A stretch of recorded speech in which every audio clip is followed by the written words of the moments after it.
आमा हाम्रो बारीमा के फलेको छ अहिले? के फलेको छ आमा? टिप्नु न नि।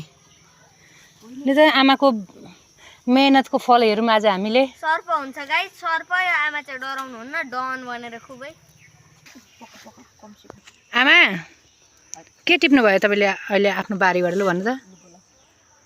आमा यता देखाइदिनु ल। ल है आमाको करेसा बारीमा फलेको यो करेला भयो। डल्ले खोर्सानी। यो चाहिँ हाम्रो डल्ले खोर्सानी हो। आमा डल्ले खोर्सानी पनि देखाइदिनुहोस् त।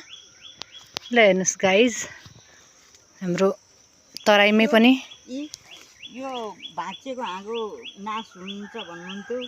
यो भाँचिएको हाँगो नि नाश हुँदो रहेछ। यो भाँचिएको हाँगो मैले यहाँ रोपिदिएको यस्तो राम्रो गाछी भएको छ।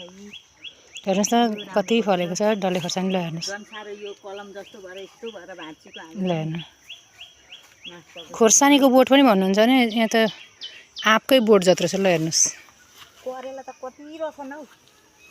ल आमाले अब करेला टिपिसक्नुभयो, खोर्सानी पनि देखाइसक्यौँ तपाईँहरूलाई।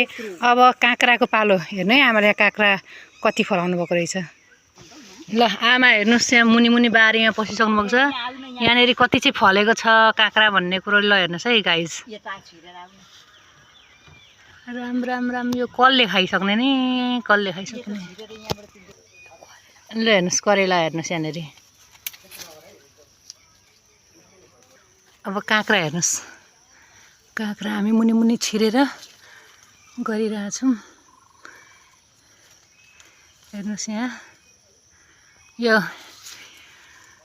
ल हेर्नुहोस् कागती।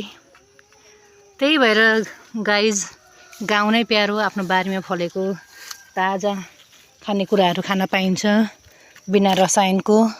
हेर्नुहोस् त ल एउटा काँक्रा हेर्नु त कति लामो छ। ल हेर्नुहोस् यहाँ हेर्नुहोस् है त कागती फलेको जुप्पा जुप्पा भएको छ। हेर्नुहोस् त ल